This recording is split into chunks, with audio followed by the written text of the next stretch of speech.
మీరు నచ్చిన మెచ్చిన డ్రెస్ మీ ముంగిటకే వెంటనే ఆన్లైన్ లో కొలతలిచ్చేయండి. అదెలాగో తెలుసుకోవాలని ఉందా? పూర్తి వివరాలకు చదవండి సాక్షి దినపత్రిక. Welcome to non stop news. రోజంతా బిజీగా ఉన్నారా? న్యూస్ అప్డేట్స్ మిస్ అయ్యారా? Don't worry. బ్రేక్స్ లేకుండా బోర్ కొట్టకుండా నాన్ స్టాప్ న్యూస్ ప్రతిరోజు రాత్రి 9 గంటలకు. నేను హిమబిందు. నేను అనుశ్రీ. వివరాల్లోకి వెళ్దాం. బంగాళాఖాతంలో తీవ్ర వాయుగుండం పూరి వద్ద తీరం దాటింది. దీని ప్రభావంతో ఇప్పటికే ఉత్తరాంధ్రలో భారీ వర్షాలు పడుతున్నాయి. శ్రీకాకుళం, పార్వతీపురం, మన్యం, విజయనగరం, విశాఖ, అనకాపల్లి, అల్లూరు జిల్లాలకు వాతావరణ శాఖ ఆరెంజ్ అలర్ట్ జారీ చేసింది. ఇటు కోస్తాలోనూ చాలా చోట్ల వాన పడుతోంది. కాకినాడ, కోనసీమ, తూర్పుగోదావరి, పశ్చిమ గోదావరి జిల్లాలతో పాటు ఎన్టీఆర్, కృష్ణా జిల్లాలకు ఎల్లో అలర్ట్ జారీ చేశారు. వరదలు వస్తాయని నదీ పరివాహక ప్రజలు అప్రమత్తంగా ఉండాలని హెచ్చరికలు జారీ చేశారు అధికారులు. అల్లూరి సీతారామరాజు జిల్లాలో 2 రోజులుగా కురుస్తూ ఉన్న వర్షాలకు వాగులు, వంకలు పొంగి పొర్లుతున్నాయి. ఎగువన కురుస్తూ ఉన్న వర్షాలతో పాటు చింతూరు ఏజెన్సీ వ్యాప్తంగా కురుస్తూ ఉన్న ఎడతెరిపి లేని వర్షాలకు ఏజెన్సీలో జలాశయాలు నిండు కుండలను తలపిస్తున్నాయి. సీలేరు నదికి భారీగా వరద వచ్చి చేరుతోంది. దీంతో సీలేరు, డొంకరాయి జలాశయాలు జలకలను సంతరించుకున్నాయి. డొంకరాయి జలాశయం 7 గేట్ల ద్వారా 1,11,000 క్యూసెక్కుల నీటిని దిగువకు విడుదల చేస్తున్నారు అధికారులు. శబరి నది పరివాహక గ్రామాల ప్రజలను అప్రమత్తం చేస్తున్నారు. సీలేరు వరదతో చింతూరు వంతెన వద్ద శబరి నది నీటి ప్రవాహం 38 అడుగులకు చేరింది. మరోవైపు జాతీయ రహదారిపై కుయుగూరు వాగు ప్రమాదకర స్థితిలో ప్రవహిస్తుండటంతో ఆంధ్ర, ఒడిశా రాష్ట్రాల మధ్య రాకపోకలు నిలిచిపోయాయి.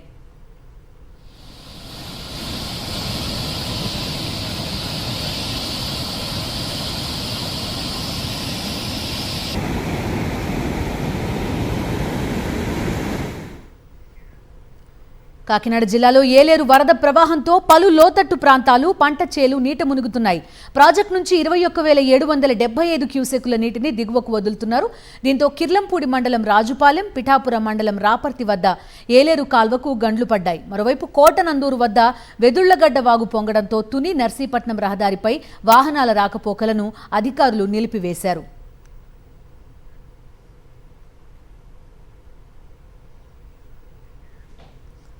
అనకాపల్లి జిల్లాలో కురుస్తూ ఉన్న భారీ వర్షాలతో ఏలేరు కాలువ ప్రమాదకర స్థాయికి చేరుకుంది. కాలువ పైనుంచి వరద నీరు ప్రవహిస్తూ ఉండటంతో ప్రజలు ఆందోళన వ్యక్తం చేస్తున్నారు.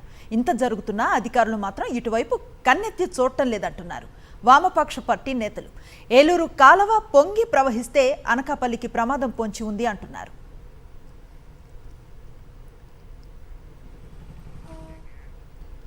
ఎడతెరిపి లేకుండా కురుస్తున్న భారీ వర్షాలతో శ్రీకాకుళం జిల్లా వాసులు అతలాకుతలమవుతున్నారు.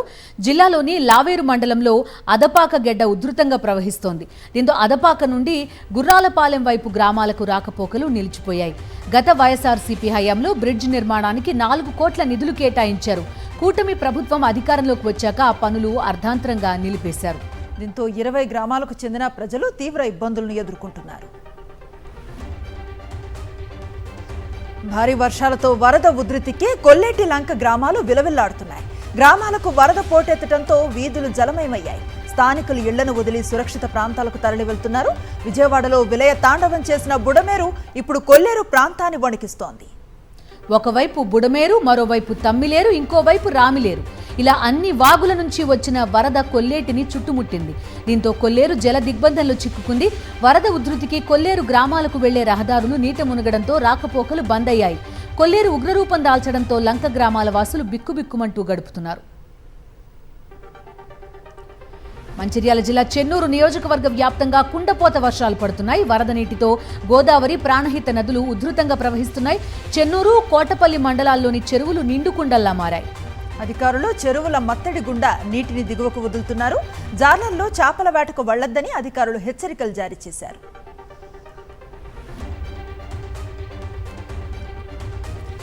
ఎడతెరిపి లేకుండా కురుస్తూ ఉన్న వర్షాలకు కొమరం భీం, ఆసిఫాబాద్ జిల్లాలో వాగులు, వంకలు ఉప్పొంగి ప్రవహిస్తున్నాయి.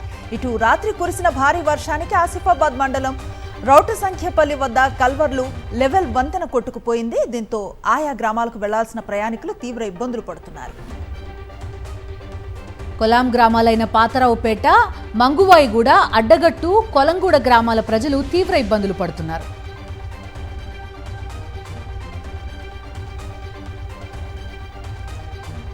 బుడమేరుకు సమీపంలో ఉన్న జక్కంపూడి వైఎస్ఆర్ కాలనీ ఇంకా వరద ముంపులోనే నానుతోంది. ముంపుకు గురై నేటికి 8 రోజులు గడుస్తున్నా అక్కడి ప్రజలు ఇంకా వరద దిగ్బంధంలోనే చిక్కుకున్నారు. ఎటు చూసినా నీళ్లు, వరదకు కొట్టుకొచ్చిన జంతు కళేబరాలే కనిపిస్తున్నాయి. జల దిగ్బంధంలో తిండి తిప్పలు లేక ప్రజలు తీవ్ర ఇబ్బందులు పడుతున్నారు. ప్రధాన రహదారుల్లో కాస్తంత వరద తగ్గుముఖం పట్టిన కాలనీల్లో దయనీయ పరిస్థితులు కనిపిస్తున్నాయి. ప్రజలు కాలనీని దాటి బయటకు రావడానికి నానా అవస్థలు పడుతున్నారు. తమ గోడు పట్టించుకున్న నాథుడే లేరంటున్నారు విజయవాడ సింగ్ నగర్ వరద బాధితులు. సరైన ఆహారం, మంచినీళ్లు అందటం లేదని ఆవేదన వ్యక్తం చేస్తున్నారు. రోజుల తరబడి వరద బురదలోనే ఉంటే రోగాలు వస్తాయని, ఎటు పోవాలో దిక్కుతోచక బతుకీడుస్తున్నామని కన్నీళ్లు పెట్టుకుంటున్నారు. ఆహారం ఇచ్చే వాహనాలు వచ్చాయని తెలిసి గల్లీల్లోని బురదను దాటుకుని వెళ్లేలోపే వాహనాలు వెళ్లిపోతున్నాయని వాపోతున్నారు. గుండెల్లో కొండంత బాధను దాచుకుని జీవితం వెళ్లదీస్తున్నారు విజయవాడ సింగ్ నగర్ వాసులు.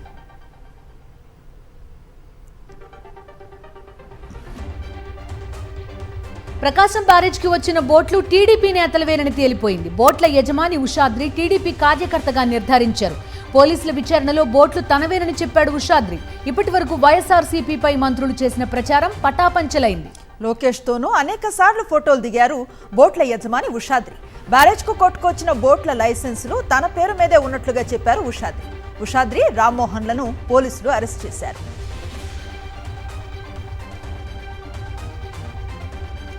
ప్రకాశం బ్యారేజ్ వద్ద కొట్టుకొచ్చిన బోట్ల యజమాని నారా లోకేష్ సన్నిహితుడేనని తేలిందని వైఎస్ఆర్సీపీ స్పష్టం చేసింది. కోమటి రామ్మోహన్, ఉషాద్రి అనే వ్యక్తులను పోలీసులు అరెస్ట్ చేసిన విషయాన్ని ప్రస్తావించింది. రామ్మోహన్ పేరుపై ఒక్క బోటు కూడా లేదని వెల్లడించింది.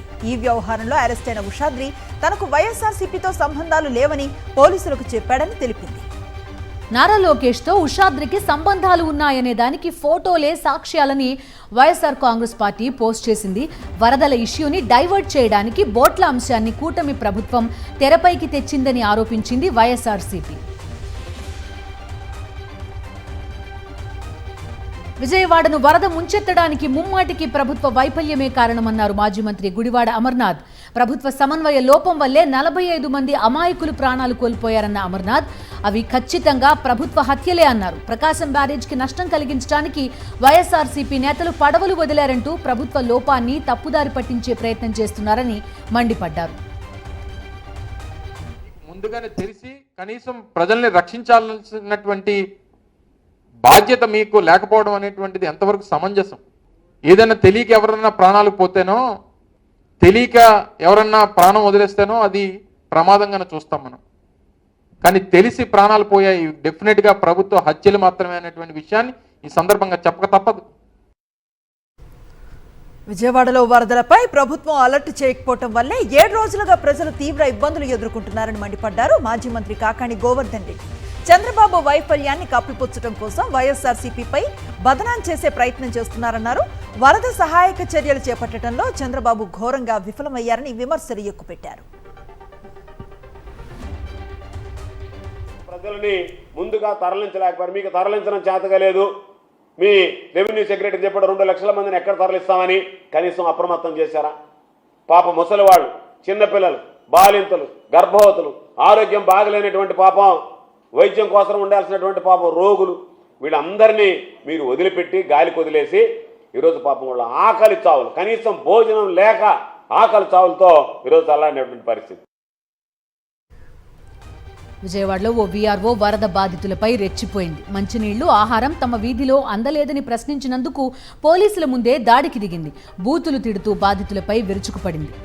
భోజనాలు, మంచినీరు అందటం లేదని ప్రశ్నించినందుకు ఇలా వీఆర్ఓ వరద బాధితులపై చేయి చేసుకోవటం విజయవాడలో వివాదానికి దారితీసింది. వారం రోజుల పాటు వరద నీటిలోనే చిక్కుకుని తాగటానికి మంచినీరు, తినడానికి తిండి లేక విజయవాడ వాసులు పడిన కష్టాలన్నీ ఇన్ని కావు. తమ వీధిలోకి ఎందుకు రాలేదని అడిగిన బాధితులకు నచ్చ చెప్పాల్సిన వీఆర్ఓ ఇలా సహనం కోల్పోవటం విమర్శలకు తావిస్తోంది. వీఆర్ఓపై చర్యలు తీసుకోవాలని బాధితులు కోరుతున్నారు. మరోపక్క ప్రజలే తనపై దాడికి దిగారని అధికారులకు వీఆర్ఓ ఫిర్యాదు చేసింది. ఏంటండి వీఆర్ఓనా ఏంటావా పోలీసుల ముందే జులుం చేస్తుంటే వీఆర్ఓ వాటర్ ఇచ్చారా? తాగడానికి వాటర్ అడిగితే ఒక్కొక్క బాటిల్ ఇచ్చి వెళ్ళిపోతా ఉన్నారు. భోజనాలు కూడా పెట్టడానికి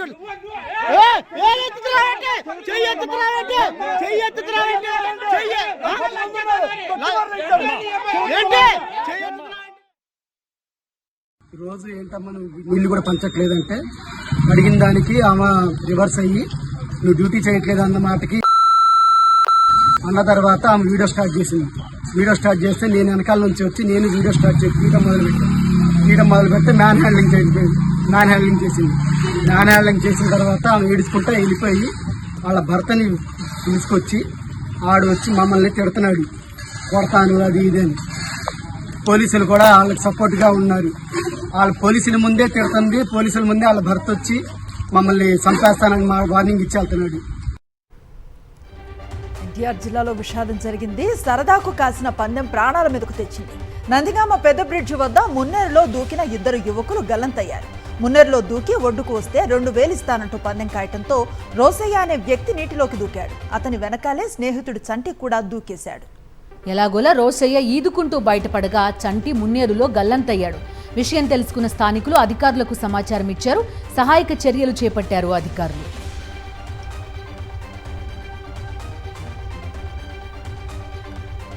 చంద్రబాబు మాజీ పీఎస్ పై కూటమి ప్రభుత్వం సస్పెన్షన్ ను ఎత్తివేసింది. పెండ్యాల శ్రీనివాస్ ని మళ్లీ విధుల్లోకి తీసుకుంటూ ఉత్తర్వులు ఇచ్చింది. చంద్రబాబు అవినీతి కేసుల్లో మాజీ పీఎస్ శ్రీనివాస్ పై ఆరోపణలు వచ్చాయి. గతంలో సిఐడి విచారణకు హాజరు కాకుండా పెండ్యాల శ్రీనివాస్ పారిపోయారు. ప్రభుత్వానికి సమాచారం ఇవ్వకుండా దేశం వదిలి వెళ్లిపోయారు. ఇప్పుడు శ్రీనివాస్ పై తదుపరి చర్యలు నిలిపేసి పోస్టింగ్ ఇస్తూ సీఎస్ ఉత్తర్వులు ఇచ్చారు.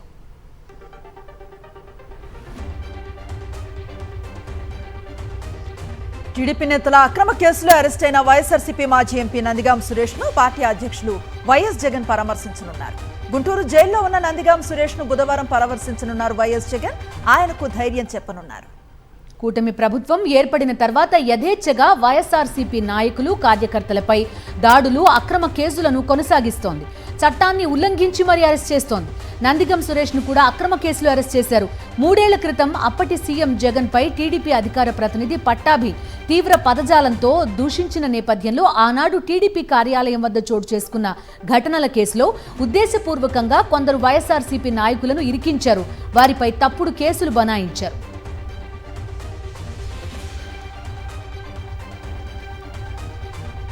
నంద్యాల జిల్లా ఆళ్లగడ్డ ఎమ్మెల్యే భూమా అఖిలప్రియపై మాజీ ఎమ్మెల్యే గంగుల బ్రిజేంద్రారెడ్డి ఫైర్ అయ్యారు. తాటాకు చప్పుళ్లకు భయపడేవారెవరూ లేరన్నారు. రెడ్ బుక్ పేరుతో ప్రజలను భయాందోళనకు గురి చేస్తున్నారని మండిపడ్డారు. కూటమి ప్రభుత్వానికి ప్రజలే గట్టిగా బుద్ధి చెబుతారని గంగుల బ్రిజేంద్రారెడ్డి స్పష్టం చేశారు. ప్రస్తుత శాసనసభ్యురాలు ప్రెస్ మీట్లో మాట్లాడుతూ నాకు ఎర్ర బుక్ ఉంది, నాకు కూడా ఆ ఎర్ర బుక్లో 100 మంది పేర్లు ఉన్నాయి అని చెప్పి ప్రజల్ని, నాయకుల్ని భయపడించే ప్రయత్నం చేస్తూ ఉన్నారు. నేను ఒకటే చెప్తున్నా, ఆళ్ళగడ్డలో ఎవరుని ఎర్ర బుక్కులకి, పచ్చ బుక్కులకి భయపడే వాళ్ళు లేరు. ఆళ్ళగడ్డలో తీవ్ర స్థాయిలో ఫ్రాక్షన్ ఉన్నప్పుడే ఎదుర్కొన్న కార్యకర్తలు, నాయకులు అందరూ కూడా ఉన్నారు. అన్ని విధాల ఇబ్బందులు పడే ఈరోజు ఇంత దూరం వచ్చాం. నెల్లూరు జిల్లా సర్వేపల్లి నియోజకవర్గ టీడీపీ ఎమ్మెల్యే సోమిరెడ్డి చంద్రమోహన్ రెడ్డి అవినీతి బట్టబయలు అయింది. 100 కోట్ల రూపాయల మేర దోపిడీకి సోమిరెడ్డి చంద్రమోహన్ రెడ్డి భారీగా స్కెచ్ వేశారన్న ఆరోపణలు వినిపిస్తున్నాయి. పొదలకూరు మండలం సూరాయిపాలెం రీచ్ నుంచి ఇసుకను అక్రమంగా తరలించేందుకు ఆయన ప్రణాళికలు వేశారన్న ఆరోపణలు వినిపిస్తున్నాయి. తాజాగా అక్కడ ఇసుక రీచ్ లో డ్రెడ్జింగ్ కి వచ్చిన కాంట్రాక్టర్ ని సోమిరెడ్డి చంద్రమోహన్ రెడ్డికి సంబంధించిన వ్యక్తి బెదిరించిన వీడియో అందుకు నిదర్శనంగా నిలుస్తోంది.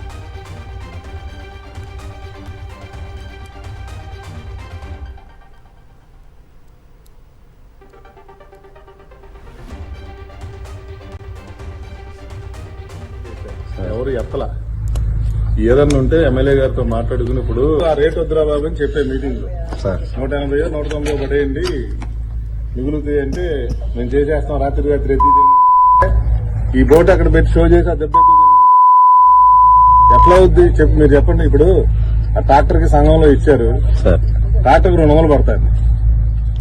ఏ రకంగా వర్కౌట్ అవుద్ది చెప్పి ఆయన మేము ఎవరి కాళ్ళు తెలియచేయండి. మీరు వచ్చారు, వచ్చినప్పుడు మాతో మాట్లాడుకుని అలా మా ఓట్లు పెడతాం, మా ఓట్లకు పని ఇవ్వండి, లేకపోతే మేము ఏదో ఇది లేని అంటే ఉంటుంది. జేసీ కలెక్టర్ చెబితే ఇప్పుడు ఎమ్మెల్యేని కాదని చంద్రబాబు నాయుడు తెలంగాణలో పార్టీ ఫిరాయింపు ఎమ్మెల్యేల అనర్హత పిటిషన్పై హైకోర్టు కీలక ఆదేశాలు ఇచ్చింది. 4 వారాల్లో స్టేటస్ రిపోర్ట్ సమర్పించాలని అసెంబ్లీ సెక్రటరీని ఆదేశించింది. అనర్హత పిటిషన్లను స్పీకర్ ముందు ఉంచాలని, లేని పక్షంలో సుమోటోగా మరోసారి విచారిస్తామని హైకోర్టు స్పష్టం చేసింది. పిటిషనర్ల వాదనలతో హైకోర్టు ఏకీభవించింది. అయితే తమ పార్టీలో గెలిచి కాంగ్రెస్ లో చేరిన ఎమ్మెల్యేలు దానం నాగేందర్, కడియం శ్రీహరి, తెల్లం వెంకట్రావుపై చర్యలు తీసుకోవాలని బీఆర్ఎస్ హైకోర్టును ఆశ్రయించింది. 3 ఎమ్మెల్యేలను అనర్హులుగా ప్రకటించాలని పిటిషన్లో కోరారు. దీనిపై విచారణ జరిపిన హైకోర్టు అసెంబ్లీ సెక్రటరీకి కీలక ఆదేశాలు జారీ చేసింది. ఎమ్మెల్యేల అనర్హత పిటిషన్పై తెలంగాణ హైకోర్టు ఇచ్చిన తీర్పును స్వాగతిస్తున్నామన్నారు బీఆర్ఎస్ ఎమ్మెల్యేలు. పార్టీ మారిన ఎమ్మెల్యేలపై 4 వారాల్లోగా స్పీకర్ అనర్హత వేటు వేయాలని విజ్ఞప్తి చేశారు. 10 నియోజకవర్గాల్లో బై ఎలక్షన్స్ రావటం పక్కా అంటున్నారు బీఆర్ఎస్ ఎమ్మెల్యేలు. అంటే విచారించి మరి దానిపైన ఒక నిర్ణయం తీసుకోవాలని చెప్పి హైకోర్టు ఆదేశించింది. మరి ఈ 4 వారాల లోపల స్పీకర్ గిట్ట నిర్లక్ష్యంగా వ్యవహరిస్తే అది మళ్ళీ మేమే స్వీకరిస్తామని చెప్పి కూడా ఆదేశించినట్టు ఇప్పుడే టీవీలలో చూస్తున్నాం. సరే, ఈ వార్త మరి వేచి చూడాలి. స్పీకర్ గారు 4 వారాల్లో మరి దానిపైన చర్యలు తీసుకుంటారని చెప్పి ఆశిస్తున్నాం. స్పీకర్ గారు కూడా ఖచ్చితంగా మేము రిక్వెస్ట్ చేస్తూ ఉన్నాం, మీరు పాజిటివ్గా డిసిషన్ తీసుకోవాలని నేను కోరుతా ఉన్నాను. ఎందుకంటే ఇవాళ కాంగ్రెస్ పార్టీకి కోర్టుల మీద గౌరవం ఉన్నదా లేదా అనేది కూడా ఇలా మొత్తం కూడా తెలిసిపోతుంది. దీంతో ఈ 4 వారాలల్లో ఖచ్చితంగా ఈ 4 వారాలల్లో డిసిషన్ తీసుకోవాలని ఇలా నేను విజ్ఞప్తి చేస్తూ ఉన్నాను. ఇలా నిజంగా డిసిషన్ తీసుకోకపోతే కోర్టే స్వయంగా చెప్పింది, సుమోటో కింద తీసుకొని మళ్ళా కేసుని రీఓపెన్ చేసి మేము డిసిషన్ తీసుకునే పరిస్థితి వస్తుంది అని ఇలా చెప్పారు. కాబట్టి ఖచ్చితంగా డిసిషన్ తీసుకుంటారని నేను పాజిటివ్గా కోరుతా ఉన్నాను. ఖచ్చితంగా నేను చెప్తా ఉన్నాను, పార్టీ మారిన 10 ఎమ్మెల్యేలకు చెప్తా ఉన్నాను, 101% మీ నియోజకవర్గాలలో బై ఎలక్షన్లు రావడం ఖాయం ఖాయం ఖాయం. 4 పిల్లర్స్లో మనకు అసలు లెజిస్లేటివ్ అనేది ఒక ప్రధానమైన పిల్లర్. మరి దాని యొక్క గౌరవాన్ని, దాని యొక్క ఔన్నత్యాన్ని కాపాడాల్సిన బాధ్యత ఈరోజు స్పీకర్ గారి పైన ఉన్నది. ఇప్పటికైనా సరే ముఖ్యమంత్రి గారి యొక్క ఒత్తిడులకు, ప్రభుత్వం యొక్క ఒత్తిడులకు లోను కాకుండా వారు స్వతంత్రంగా, ఖచ్చితంగా ఇలాంటి అనుమానం లేదు, రాజ్యాంగం ప్రకారంగా పార్టీ ఫిరాయించిన ఎమ్మెల్యేల పైన అనర్హులుగా ప్రకటించేటువంటి సర్వాధికారాలు స్పీకర్ గారికి ఉన్నాయి. కాబట్టి ఈ 3 శాసనసభ్యులతో పాటు మిగతా 7 సభ్యులది కూడా ఎవరైతే పార్టీ ఫిరాయించి బాహటంగా వారు పార్టీ మారనమని చెప్పుకున్నారో ఆ 10 మంది శాసనసభ్యులపైన ఇమ్మీడియట్గా స్పీకర్ గారు వారిపైన కూడా అనర్హులుగా ప్రకటించాలని చెప్పేసి కూడా నేను సవినయంగా స్పీకర్ గారు విజ్ఞప్తి చేస్తా ఉన్నాను. నేను స్పీకర్ గారు విజ్ఞప్తి చేస్తున్నా, కోర్టు ఆర్డర్ను ఇమ్మీడియట్లీ ఇంప్లిమెంట్ చేయాలి. వాళ్ళు 3 ఎమ్మెల్యే మీద అనర్హత వేటు వేయవలసిందిగా నేను విజ్ఞప్తి చేస్తున్నా. కోర్టు ఇచ్చిన ఆదేశాలను పకడ్బందీగా ఇంప్లిమెంట్ చేయాలని స్పీకర్ గారికి నేను రిక్వెస్ట్ చేస్తాను. ఎమ్మెల్యేల అనర్హత పిటిషన్లపై హైకోర్టు ఇచ్చిన తీర్పు కాంగ్రెస్ పార్టీకి చెంపపెట్టు లాంటిదన్నారు బీఆర్ఎస్ వర్కింగ్ ప్రెసిడెంట్ కేటీఆర్. దానం, కడియం, తెల్లం వెంకట్రావు పదవులు ఊడడం ఖాయమని, పార్టీ మారిన ఎమ్మెల్యేల నియోజకవర్గాల్లో ఉప ఎన్నికలు తప్పవని అన్నారు ఆయన. ఫిరాయింపులపై రాహుల్ వైఖరి చూసి ఊసరవెల్లి కూడా సిగ్గుపడుతుందని విమర్శించారు. రాజ్యాంగ పరిరక్షణ అంటూనే ప్రజాస్వామ్యాన్ని ఖూనీ చేస్తున్నారని మండిపడ్డారు. కోర్టులో, ప్రజాక్షేత్రంలో కాంగ్రెస్ కు శిక్ష తప్పదని ఒక ప్రకటనలో పేర్కొన్నారు కేటీఆర్. రాజకీయాలను బీఆర్ఎస్ భ్రష్టు పట్టించిందన్నారు ఎమ్మెల్యే కడియం శ్రీహరి. పార్టీ ఫిరాయింపులపై మాట్లాడే అర్హత బీఆర్ఎస్ కు లేదన్నారు. ఎమ్మెల్యేల అనర్హత పిటిషన్పై హైకోర్టు ఇచ్చిన తీర్పును డివిజన్ బెంచ్కు అప్పీల్కు వెళ్తామన్నారు ఎమ్మెల్యే కడియం శ్రీహరి. పార్టీ పెద్దలు, న్యాయ నిపుణులతో చర్చించి నిర్ణయం తీసుకుంటామన్నారు. మా మట్టుకు ఇప్పుడు వచ్చిన తీర్పుకు సంబంధించినంత వరకు ఇది హైకోర్టు సింగిల్ జడ్జి ఇచ్చిన జడ్జిమెంట్. దీనిపైన అధ్యయనం చేసి అవకాశం ఉంటే డివిజన్ బెంచ్కి కూడా వెళ్ళే ప్రయత్నం చేస్తాము. తప్పకుండా సుప్రీంకోర్టు తీర్పులను, హైకోర్టు తీర్పులను కూడా డివిజన్ బెంచ్ ముందు వినిపించే ప్రయత్నం చేస్తాం. 16వ ఆర్థిక సంఘం చైర్మన్ అరవింద్ పనగరియా హైదరాబాద్లో పర్యటించారు. ఆయన నేతృత్వంలోని 5 సభ్యుల బృందం ప్రజాభవన్లో సమావేశం నిర్వహించింది. రాజకీయ పార్టీలు, వ్యాపార, వాణిజ్య సంస్థల ప్రతినిధులతో పలు అంశాలపై చర్చించారు. మున్సిపల్ కార్పొరేషన్ల మేయర్లు, మున్సిపల్ చైర్మన్లతో భేటీ అయ్యారు. జెడ్పీటీసీలు, ఎంపీపీలతోనూ సమావేశమయ్యారు. వ్యాపార, వాణిజ్య సంస్థలు, ఆలిఫ్, ఫిక్కీ, సిఐఐ ప్రతినిధులతో వివిధ అంశాలపై చర్చించారు.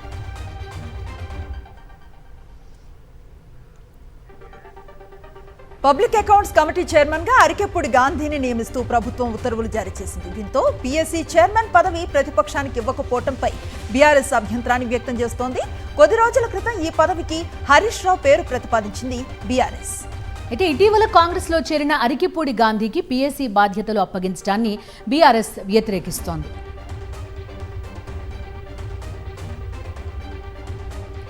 తెలంగాణలో కాంగ్రెస్ పార్టీ ప్రజాస్వామ్యాన్ని ఖూనీ చేస్తోందని బీఆర్ఎస్ నేత హరీష్ రావు విమర్శించారు. పీఎస్సీ చైర్మన్ పదవి ప్రతిపక్షానికి ఇవ్వడం ఆనవాయితీ అన్నారు. బీఆర్ఎస్ నుంచి కాంగ్రెస్ లో చేరిన అరికెప్పూడి గాంధీకి ఈ పదవి ఎలా ఇస్తారని ప్రశ్నించారు హరీష్ రావు. కేంద్రంలో ఇదే పీఎస్సీ ఎవరు తీసుకున్నారు? కేసీ వేణుగోపాల్. కాంగ్రెస్ పార్టీ రాష్ట్రాల ఇన్ఛార్జ్ ఎవరైతే ఉన్నారో కేసీ వేణుగోపాల్ పీఎస్సీ అధ్యక్షుడు ఉన్నారు. మీరు ఎవరికి ఇచ్చిండ్రు? బీఆర్ఎస్ నుంచి కాంగ్రెస్లో చేరినటువంటి అరికెప్పూడి గాంధీకి పీఎస్సీ ఇవ్వడం అంటే రాజ్యాంగాన్ని నిట్ట నిలువున పట్ట పగలు ఖూనీ చేయడం, ఇది రాజ్యాంగాన్ని పరిహాసం చేయడం. ఇవాళ రాహుల్ గాంధీ గారికి కాన్స్టిట్యూషన్ గురించి మాట్లాడే నైతిక హక్కే లేదుగా. మాజీ సీఎం కేసీఆర్ పై మండిపడ్డారు ముఖ్యమంత్రి రేవంత్ రెడ్డి. సెలక్షన్లు, కలెక్షన్లు చేసి త్యాగమని కొంతమంది చెప్పుకుంటున్నారంటూ కేసీఆర్ను ఉద్దేశిస్తూ పరోక్ష విమర్శలు చేశారు. నాంపల్లిలో ఇండియన్ ఇన్స్టిట్యూట్ ఆఫ్ హ్యాండ్లూమ్ టెక్నాలజీని సీఎం రేవంత్ రెడ్డి వర్చువల్ గా ప్రారంభించారు. కేసీఆర్, కొండా లక్ష్మణ్ బాపూజీ త్యాగాలకు తేడాను గమనించాలన్నారు. లేనోళ్ళు, రబ్బర్ చెప్పులు లేనోళ్ళు, టీవీలు వచ్చినాయి, పేపర్లు వచ్చినాయి, ఫామ్ హౌస్లు వచ్చినాయి, బంగళాలు వచ్చినాయి, జూబ్లీస్ లో ప్యాలెస్లు వచ్చినాయి, గజ్వెల్లో వందలాది ఎకరాల ఫామ్ హౌస్లు వచ్చినాయి. మరి త్యాగాలు చేస్తే కొండా లక్ష్మణ్ బాపూజీ గారి లాగా లేకుండా మీరెందుకు ఇట్లా వేలాది కోట్ల రూపాయల ఆస్తులు వచ్చినాయో మీ త్యాగానికి, కొండా లక్ష్మణ్ గారి త్యాగానికి ఉన్న తేడా ఈరోజు తెలంగాణ సమాజం గమనించాలి. యూపీఐ పేమెంట్ల ద్వారా మోసాలకు పాల్పడుతున్న ముఠాను సైబరాబాద్ పోలీసులు అరెస్ట్ చేశారు. ఈ ముఠా సుమారు 4 కోట్ల మేర యూపీఐ మోసాలకు పాల్పడినట్టుగా గుర్తించారు. ఈ కేసులో రాజస్థాన్కు చెందిన 13 మందిని అరెస్ట్ చేసి వారి నుంచి 1,72,000 నగదుతో పాటు 50 లక్షలు విలువ చేసే ఎలక్ట్రానిక్ వస్తువులు స్వాధీనం చేసుకున్నారు. నిందితులంతా బజాజ్ ఎలక్ట్రానిక్ షోరూంలతో వివిధ వస్తువులు కొనుగోలు చేశాక యూపీఐ ద్వారా చెల్లింపులు చేస్తారు. బజాజ్ ఎలక్ట్రానిక్స్ ఫిర్యాదుతో ప్రత్యేక బృందాలను ఏర్పాటు చేసి దర్యాప్తు చేపట్టినట్లుగా సైబరాబాద్ డీసీపీ నరసింహ తెలిపారు. ప్రమాదం జరిగితే సహాయక చర్యల్లో పాల్గొనటం, గాయపడ్డ వారిని ఆసుపత్రికి తరలించడం మానవత్వం అనిపించుకుంటుంది. కానీ ఆ సంగతి మరిచిపోయి పాల కోసం జనం ఎగబడ్డ తీరు అందరినీ విస్తుపోయేలా చేసింది. నల్గొండ జిల్లా మిర్యాలగూడలో ఓ పాల వ్యాను అదుపు తప్పి పడిపోయింది. కావలి నుంచి నార్కెట్పల్లి వెళ్తుండగా నందిపాడు సమీపంలో ఆటోని ఓవర్టేక్ చేయబోయి బోల్తా పడింది. ప్రమాదంలో ఎవరికీ ఎలాంటి గాయాలు కాలేదు. కానీ పాల కోసం చుట్టుపక్కల ప్రాంతాల జనం ఎగబడ్డ తీరు అందరినీ ఆశ్చర్యానికి గురిచేసింది.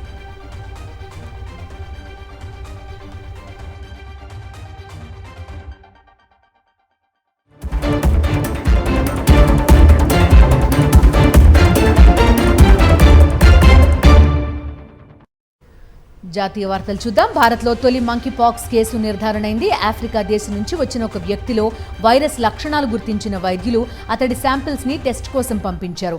తాజాగా అది మంకీ పాక్స్ అని తేలినట్టుగా కేంద్ర ఆరోగ్య శాఖ వెల్లడించింది. అలాగే ఢిల్లీలో మరో 2కి మంకీ పాక్స్ లక్షణాలు గుర్తించినట్లుగా పేర్కొంది. వైరస్ సోకినట్లుగా నిర్ధారించిన బాధితుడికి ఆఫ్రికన్ క్లేడ్ 2 రకం సంక్రమించినట్లుగా గుర్తించారు వైద్య నిపుణులు. భారత్లో మంకీ పాక్స్ కేసులు బయటపడటంతో కేంద్రం అలర్ట్ అయింది. రాష్ట్రాలు, కేంద్రపాలిత ప్రాంతాలను అప్రమత్తం చేసింది. వైరస్ కట్టడికి చేపట్టాల్సిన చర్యలపై రాష్ట్రాలకు కీలక అడ్వైజరీ జారీ చేసింది కేంద్ర ఆరోగ్య శాఖ. అనుమానితులకు పరీక్షలు నిర్వహించాలని, వారి కాంటాక్ట్ లిస్టును తయారు చేయాలని సూచించింది కేంద్రం. జీఎస్టీ కౌన్సిల్ సమావేశంలో కీలక నిర్ణయాలు తీసుకున్నారు. హెల్త్ ఇన్సూరెన్స్లపై జీఎస్టీ తగ్గించాలన్న ప్రతిపాదనపై మండలి ఏకాభిప్రాయానికి వచ్చింది. నవంబర్లో జరిగే జీఎస్టీ సమావేశంలో తుది నిర్ణయం తీసుకోనున్నారు. ఇక రీసెర్చ్ సెంటర్లపై జీఎస్టీని పూర్తిగా తొలగించారు. క్యాన్సర్ మందులపై జీఎస్టీని 12 నుంచి 5% తగ్గిస్తూ నిర్ణయం తీసుకున్నారు. I again remind you, on the medical insurance, they'll have to come back by October. IGST. On the IGST, the committee of officers will have to come back. Reduction in the GST rates on specified cancer drugs. You will recall that in the budget we had cut down customs duties. Now, GST rate on cancer drugs are also being brought down. It's being reduced from 12% to 5% in order to further reduce the cost of cancer treatment. Abu Dhabi crown prince Sheikh Khalid bin Mohammed bin Zayed Al Nahyan భారత్లో పర్యటిస్తున్నారు. ఢిల్లీలో హైదరాబాద్ హౌస్లో ప్రధాని నరేంద్ర మోదీతో భేటీ అయ్యారు. తొలిసారి భారత్లో పర్యటిస్తున్న ఎమిరేట్స్ యువరాజుకు ఆత్మీయ ఆలింగనంతో సాదర స్వాగతం పలికారు ప్రధాని మోదీ. ఇరు దేశాల మధ్య ద్వైపాక్షిక సంబంధాల బలోపేతం లక్ష్యంగా ఇద్దరు నేతలు చర్చలు జరిపారు. బిజినెస్ అప్డేట్స్ చూద్దాం. అంతర్జాతీయ మార్కెట్ల ప్రతికూల సంకేతాలతో దేశీయ స్టాక్ మార్కెట్స్ నష్టపోయాయి. ఉదయం నష్టాలతో ప్రారంభమైన మార్కెట్లు చివరికి లాభాల్లో ముగిశాయి. సెన్సెక్స్ 375.61 పాయింట్లు లాభపడి 81,555 వద్ద, నిఫ్టీ 84.25 పాయింట్ల లాభంతో 24,936 వద్ద క్లోజ్ అయ్యాయి. డాలర్తో రూపాయి మారకం విలువ 83.95గా ఉంది.